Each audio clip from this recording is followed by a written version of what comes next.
Hello everyone, I am Amit. How are you? हम पढ़ रहे हैं ज्योग्राफी का चैप्टर फर्स्ट, भारत स्थिति, इंडिया लोकेशन। इस चैप्टर में हम लोग डिस्कस करेंगे कि इंडिया की जो लोकेशन है वो किस टाइप की है, मतलब वो अक्षांश और देशांतर के हिसाब से, लॉन्गिट्यूड लैटिट्यूड के हिसाब से कहाँ पर है, और जो हमारे यहाँ का जो टाइम है, समय है, तो जो टाइम जोन कैसे डिसाइड किया गया है वो हम इस चैप्टर में डिस्कस करने वाले हैं। हम यहाँ पर पढ़ेंगे। ये कह रहा है कि आप लोगों ने भारत के मानचित्र देखे होंगे। उन मानचित्र में आपने अक्षांश और देशांतर दो चीज़ें देखी होंगी। जब हम पृथ्वी का ग्लोब देखते हैं तो ग्लोब पर जो लंबी लाइनें होती हैं, जो खड़ी लाइन होती हैं ऊपर से नीचे, उत्तर से दक्षिण की तरफ, उनको तो बोलते हैं देशांतर। और जो ऐसे लेटी हुई लाइन होती हैं जो पूर्व से पश्चिम या पश्चिम से पूर्व की ओर ऐसे जाती हों, उनको बोलते हैं अक्षांश। तो ये अक्षांश देशांतर आपने देखा होगा। जब आप इंडिया का मैप देखते होंगे तो वहाँ पर आपको अक्षांश देशांतर देखने को मिलते होंगे। आपने ये भी देखा होगा कि इंडिया का जो मैप है, जो मानचित्र है, उसमें भारत का सबसे दक्षिणतम बिंदु जिसको हम बोलते हैं वो 8 डिग्री 4 मिनट से और 37 डिग्री 6 मिनट तक है। 8 degree 4 minute to 37 degree 6 minute जो अक्षांश है वो नॉर्थ बोलेंगे इसको।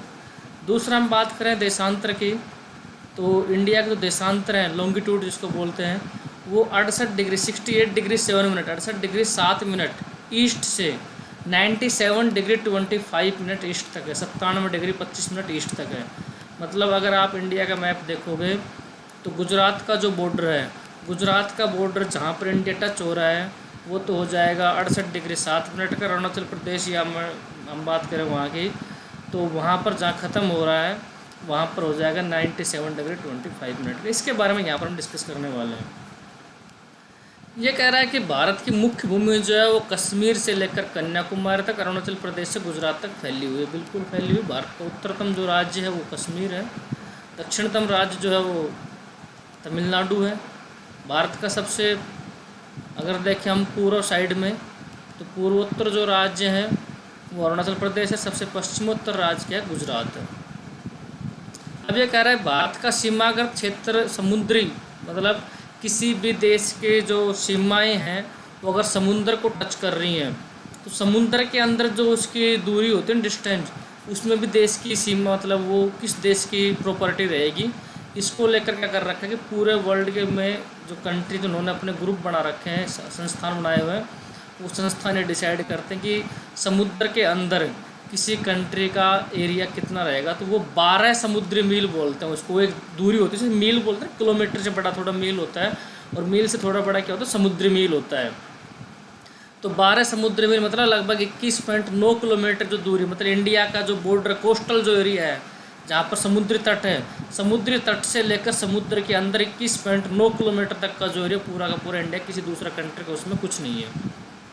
यहाँ पर ये एक बॉक्स में दिया हुआ है कि समुद्र मील कितना होता है। एक समुद्र मील में 63,360 इंच होते हैं जो मानक मील होता है। समुद्री मील में, मतलब मानक मील जो नॉर्मल होता है, समुद्री मील उससे बड़ा उसको 72,960 इंच होते हैं। और जो मानक मील जो होता है, गाँव बोलते हैं वह कैक मील चल रही हो ऐसे, उसको बोलते हैं 1.6 किलोमीटर। और समुद्री मील में 1.8 किलोमीटर होता है। समुद्री मील थोड़ा बड़ा होता है। अब ये कह रहा है समुद्र के अंदर इंडिया की बाउंड्री कहाँ से स्टार्ट होती है, तो समुद्र के अंदर बंगाल की खाड़ी में इंडिया की बाउंड्री हो जाती है, और वो 6 डिग्री 45 मिनट उत्तरी अक्षांश। वैसे आप अगर देखोगे भौतिक रूप से, भौगोलिक रूप से, तो हमारी बाउंड्री होती है 8 डिग्री 4 मिनट से शुरू होती है, 8 डिग्री 4 मिनट से, और यहाँ हो रही है 6 डिग्री 45 मिनट। मतलब समुद्र के अंदर ये हमारी बाउंड्री है। 12 नॉटिकल मील जो दे रखा है मान समुद्री मील, उसके हिसाब से देखें तो। अब ये कह रहा है कि इनसे क्या क्या परिणाम होते हैं, इंडिया की जो बाउंड्री है इतनी बड़ी अक्षांश देशांतरों में, तो इससे क्या फर्क देखने को मिलता है।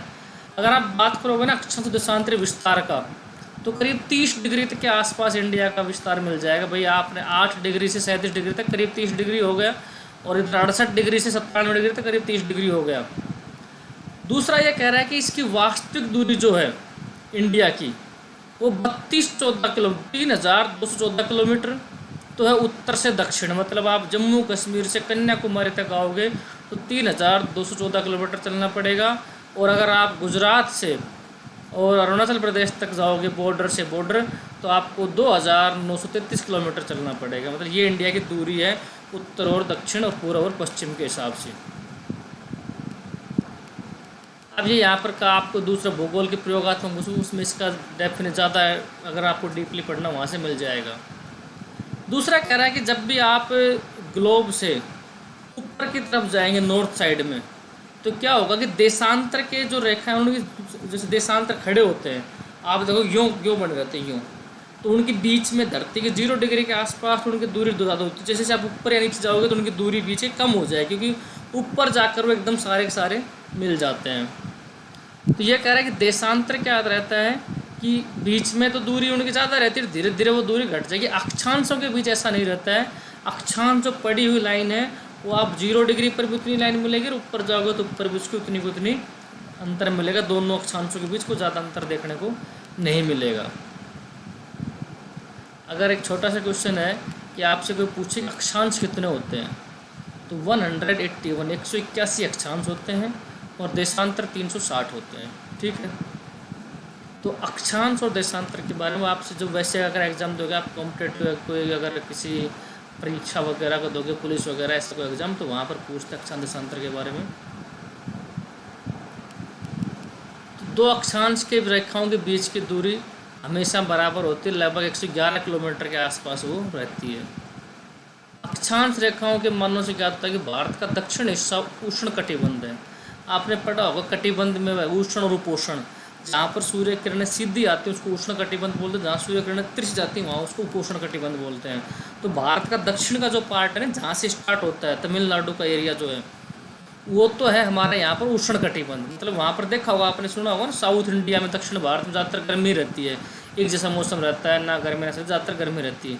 जैसे जैसे आप ऊपर जाओगे सूर्य किरणें तिरछी होती चली जाएंगी, जिसका होता है उस एरिया को बोलते हैं उपोष्ण कटिबंध। मतलब वहाँ पर आपको गर्मी कम मिलेगी या आपको समय बदलता मिलेगा, कभी गर्मी कभी सर्दी। जैसे ऊपर जाए हिमाचल में जाए, हम हिमालय में जाएंगे तो और ज़्यादा ठंड है, और आप रसिया में चले जाओगे तो और ज़्यादा ठंड मिलेगी। कई जगह तो हमेशा 0 डिग्री से कम टेम्परेचर रहता है। तो ये इसका मतलब फ़र्क पड़ रहा है कि अक्षांश और देशांतरों की लोकेशन से क्या अंतर, क्या देखने को मिलता है। तो ये सारा उसका संबंध है अक्षांश देशांतरों का लोकेशन के हिसाब से।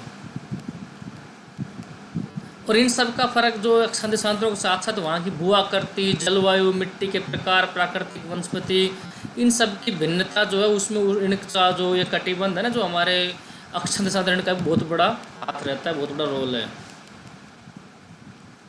अब कह रहा है कि देशांतरीय विस्तार और भारत के लोगों पर उसका क्या प्रभाव पड़ता है। देशांतरीय रेखाओं के मान हमारा जैसे 30 डिग्री के आसपास है, गुजरात अरुणाचल प्रदेश का अगर आप देखोगे देशांतरों के हिसाब से तो 30 डिग्री के आसपास अंतर हो गया। कई बार आपने सुना होगा गुजरात में जो सूर्योदय होता है वो थोड़ा लेट होता है, और जो हमारा नॉर्थ ईस्ट स्टेट उत्तर पूर्वी जिनको राज्य बोलते हैं, इसमें असम, अरुणाचल प्रदेश, नागालैंड, मणिपुर, त्रिपुरा, मिजोरम, ये सारे आगे, यहाँ पर सूर्योदय जल्दी होता है। सूर्योदय भी जल्दी होता है, सूर्यास्त जल्दी होता है। गुजरात में सूर्योदय भी लेट होता है, सूर्यास्त भी लेट होता है। ये सही है। उसकी वजह ये है कि देशांतर, हमने जो हमारा टाइम माना हुआ है ना, वो माना हुआ है 82.5 डिग्री की लाइन जो है ना, 82 डिग्री हाफ मिनट की जो लाइन है, जो इलाहाबाद के नैनी से निकलती है, उस लाइन को हमने टाइम मान लिया। उसके इधर भी 15 डिग्री बच गए, उसके इधर भी 15 डिग्री बच गए। अब 1 डिग्री लाइन का अंतर होता है 4 मिनट का, तो आप 15 डिग्री तक जाओगे 60 मिनट हो गए, 15 डिग्री 15 चौका 60 मिनट इधर हो गए। दोनों के बीच की दूरी 2 घंटे का अंतर आ जाएगा। मतलब गुजरात में अगर आप टाइम के साथ देखो, सूरज, कई बूढ़े लोग सूरज से टाइम देखते हैं क्या टाइम हो गया होगा, तो अगर गुजरात में सूरज देख रहे होगे वहाँ 8 बजने का टाइम का सूरज है, तो आप उत्तर पूर्वी राज्यों में वहाँ 10 बजने जैसे टाइम हो गया वो सुबह का। उत्तर पूर्व राज्यों में शाम को 5-6 बजे तो सूर्योदय मतलब सूर्यास्त हो जाता है, सूरज छिप जाएगा, वहाँ जल्दी सूरज छिप जाता है। गुजरात में लेट छिपता है। उसकी वजह ये 30 डिग्री का जो अंतर है ना, ये 1 डिग्री में 4 मिनट का अंतर आ जाता है, 30 डिग्री में 120 मिनट का अंतर आ गया।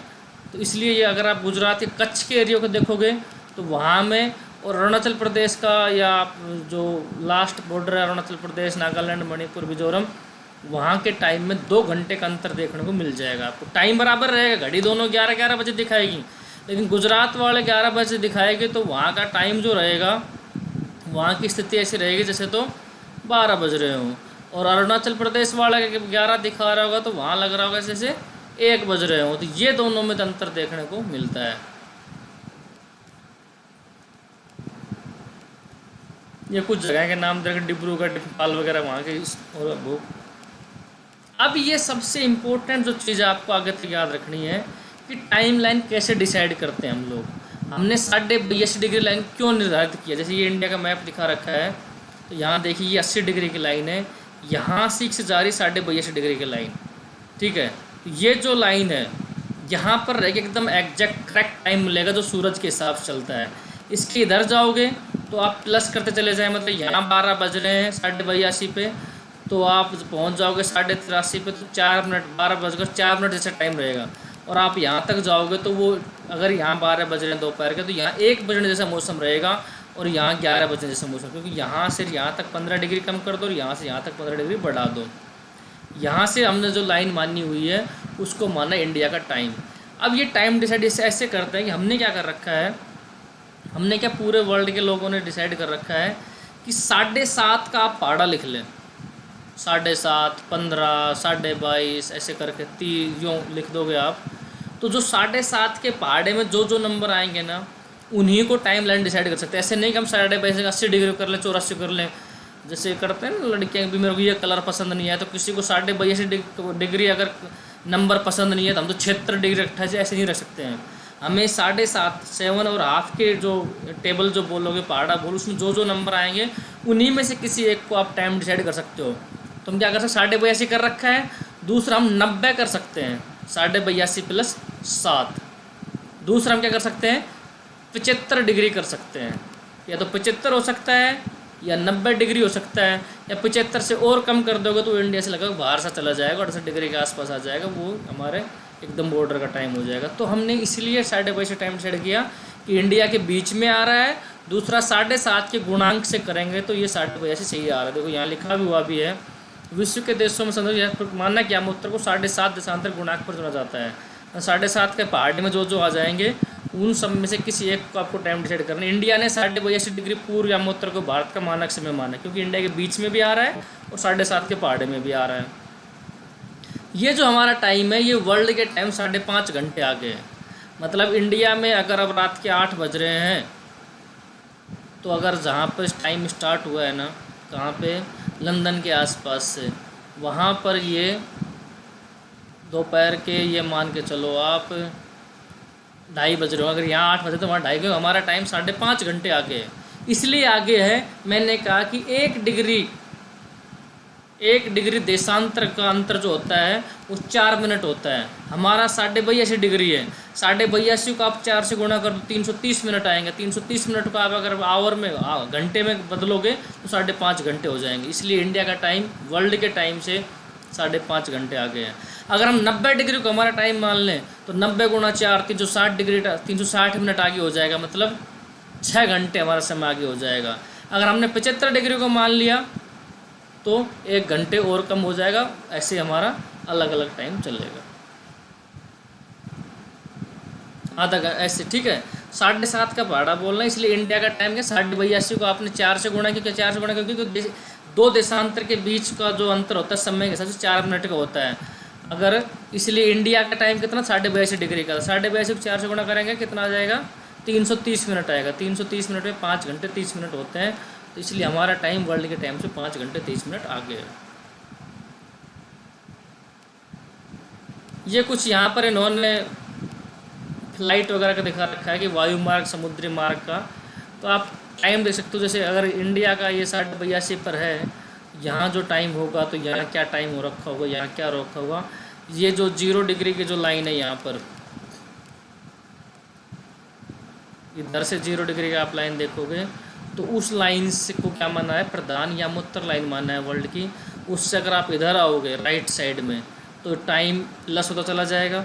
1 डिग्री के बाद 4 मिनट जोड़ चले जाओ। उसके अगर आप लेफ़्ट में चले जाओगे अमेरिका साइड तो टाइम माइनस होता चला जाएगा। 1 डिग्री में 4 मिनट कम कर दो, ठीक है।